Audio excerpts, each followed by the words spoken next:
Alrighty, boys, we're finally getting this done. I've literally haven't had anything but plenty of comments asking to see more on this. So we're here with the man Timmy, and we're going to look over excessive. Alrighty, so what is the car? Car's a genuine HSV 1988 SV88 V or Commodore. I know that's a mouthful, but... Yeah.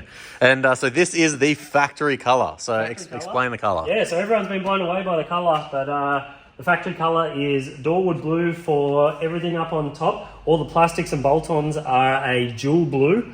And in the sunlight, you can really tell the difference between the two colours. But yeah, it's two colours. That's how they were factory, and that's how this has been painted. Yeah, so I was like, I don't know if I'll be able to capture it, but literally from where the red and like chrome line is, underneath that is like a different colour. So it's really hard to capture, but now that we've said it, you'll freaking see it. In the sunlight, I think you pick it up a lot better than in unnatural light like Yeah, we were really worried that at Summernats that like people were either going to think that we'd accidentally painted it two different colours or that we'd stuffed up with it. But no, that's the way it's meant to be, and it looks fucking hot. Looks real hot. All right, let's move on to the power plant. Probably the thing that everyone looks at the most, the thing that really grabs your attention.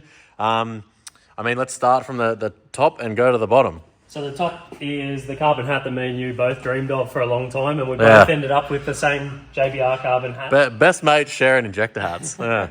Yeah, I remember when we frothed this when I ordered mine, and then it wasn't too long after that you had won yours. So, yeah. But yeah, 1471 PSI, roots blower underneath, pumping out about 30 PSI into this motor in its current configuration. 540 cube. Water jacketed so that we can do the drag and drive stuff, the event stuff. This isn't just a drag car. This is designed for a bit of endurance. Steel rodded to complement that as well, so that we can, alloy rods, you might get 100 heat cycles through. Unless you're Cletus. Unless you're Cletus and 3,000 miles. Yeah. But this car here is designed for putting kilometres on it, and hopefully we get the same sort of mileage as Cletus has out of his. And the best thing about this too is like, when we do want to take it to a drag and drive event, we plan to be able to literally like unbolt the fuel lines, take the blower belt off, lift the blower and the hat off. I mean, we can't really put it in the boot. Like, we'll put it in the trailer. That's not fitting. It's going to need its own trailer.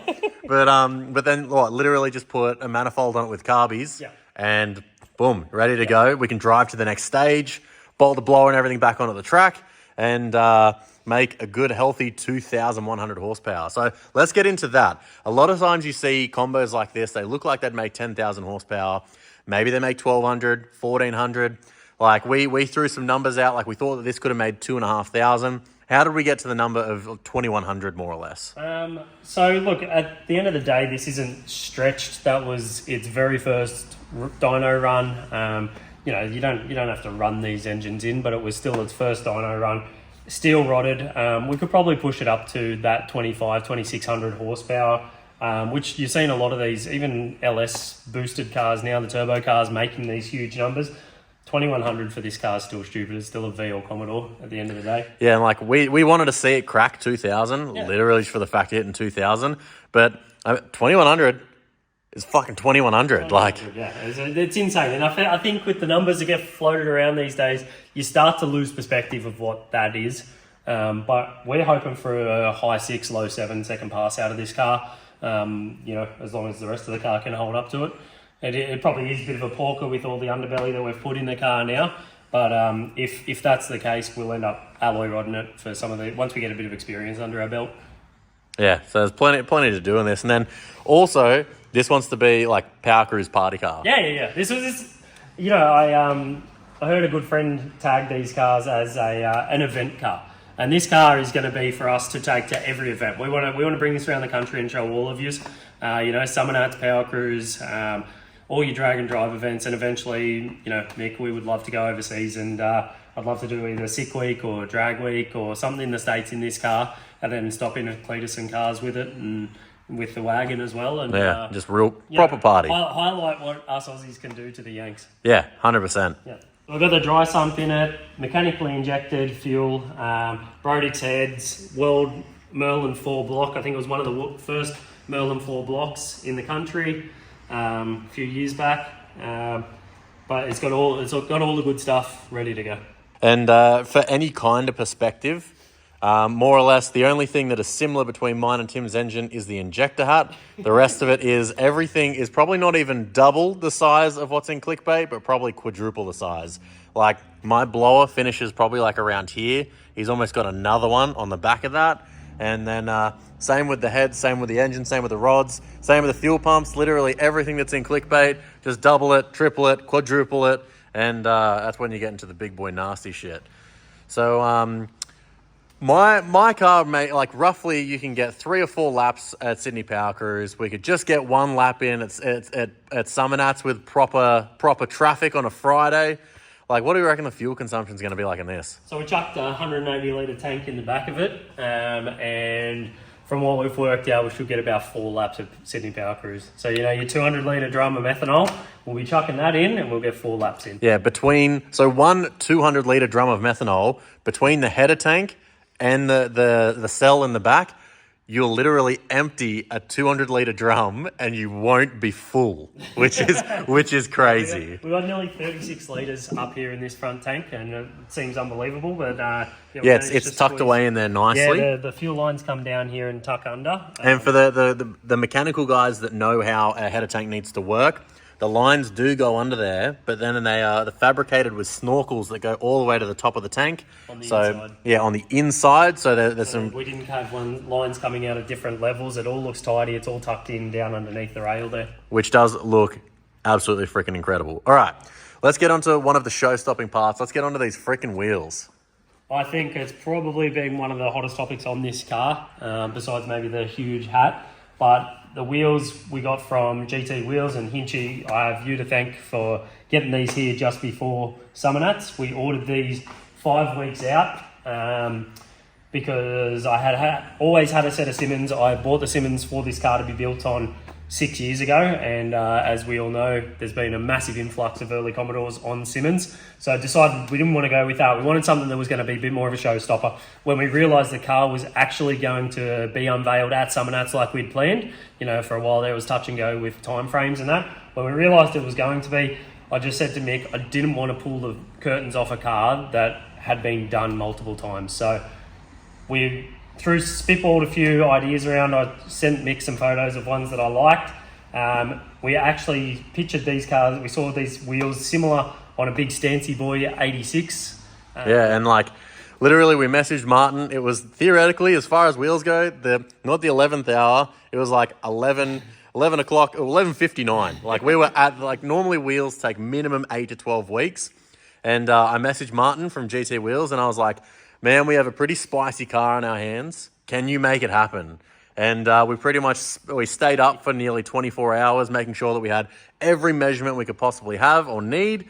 And we just sent it and he made them happen. And fuck, they look unreal. And something that's a bit different about these wheels, they are a billet custom center, but the inners and outer barrels are actually designed off the Simmons wheel because we knew we could readily get them. They were available, and the wheels the car was built around were spec'd up off Simmons, so we could get the exact right specs for it, and that's how we end up with the fitment that we've got here today. Because Martin was worried that we weren't going to be able to source every part from overseas in time, especially being the lips and barrels of the wheels. Now, I know that because he does everything custom, I was like, how about if we use the inners and outers from Simmons? Because at Tempe, they have literally stock of everything. And because the car had already been built around Simmons, we knew that using their lips and barrels, they were already the right size. And I'm pretty sure Martin said that is the thing that pretty much got these done in the time frame, which is sick because they're unreal, especially these rears. Do you remember what they are? 22 by 13s or 22 by 12s? Yeah. Or was it 3.5 backspace on them, I think? Yeah, and they came out insane. We wanted something that had concave, we wanted something that had dish, and I think we definitely got that. We had young Benny over there, had a 21-hour drive, drove up to Brisbane and back to Sydney in one drive. Yeah, the Benny. Yeah, literally, like Martin was like, they're probably not going to be able to make it. I can't guarantee it if we ship them, no matter who we use. And we're like, it's all right. We're coming to you. As soon as you say they're done, we're driving to Queensland. And that is exactly what Benny did. Worst 21 hours of your life, mate, or what? 1,700 Ks in 21 hours. 22 hours. Wow. Yeah, you pump those numbers up, man. Rookie numbers. All right, let's step into the interior now. So one of the coolest touches, I hadn't seen many of them done before. And then, of course, as soon as Tim said he wanted to do them, I started seeing them pop up even more everywhere, is fully trimmed Kirkies, which, of course, you've never seen any done in the genuine SV88 styling. But it's one of the most insane-looking things ever. Plus, they're actually really comfy for what they are. But fully trimmed up, so they match because everything in here looks SV88 or is still standard SV88. The steering wheel, everything. We couldn't really fit a tunnel in there because of how big we couldn't really fit the console in there because of how big the tunnel is. But other than that, like the cage is color matched. Everything in here is it's proper spicy. It's all the good stuff. Yeah, so we wanted to keep I would have loved to have kept the seats, the original SV seats, because they only came out in SV88s and walkies in that style. But obviously, wanting to pull a 7-second pass, we couldn't. So we kept the same styling and we put it on a Kirky, which seems to be pretty on trend, on point at the moment. A lot of people are doing that. Yeah, and I think like your nice little touch that you added to it was to keep them true. He even got the map pockets. So we got to find an original map so that we can stick it. Did they come with maps from factory, or was it just the pocket? With the maps, they just came with the pockets. I'm not sure on the actual maps. So we got the M&M shifter, a Mark Mickey shifter in the middle. Wanted to use a Motion Raceworks, but at the time they didn't have a clean neutral, which the Cohen box in it has clean neutral. And of course, about a week later, Motion came out with a clean neutral. So it'll probably get one at some point. Yep. The steering wheel is, again, walkie and SV88. Only came out with that Momo Jubilee, I think they're called. We've got a stock carpet in it. The rest of the car's pretty stock. We do have the Holly EFI dash in there, so we don't have the original cluster, but...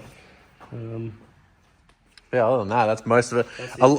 We're going to go even more in depth in the car with the full-length documentary that we have filmed with the entire build process. You've probably seen some photos, some videos underneath the car. It is just as crazy as the outside of the car, the top of the car, I guess you'd say. And there's going to be an entire full-length documentary that we're making for the entire build process of this. So this is more or less a quick walkover of the car to see how crazy it is because people have been begging for it. And what we're going to do, one more show event because the car came out so nice. It was just going to be unveiled at Summernats, then thrash it. But we've had so many people asking for it and so many people hitting us up. I think we'll do, one more event? We'll do Motor X. Yeah, we want to take it down to Motor X. And then... do a few little changes, finish a few little things off. Be nice to drive it in and out of Motor X. That would be amazing.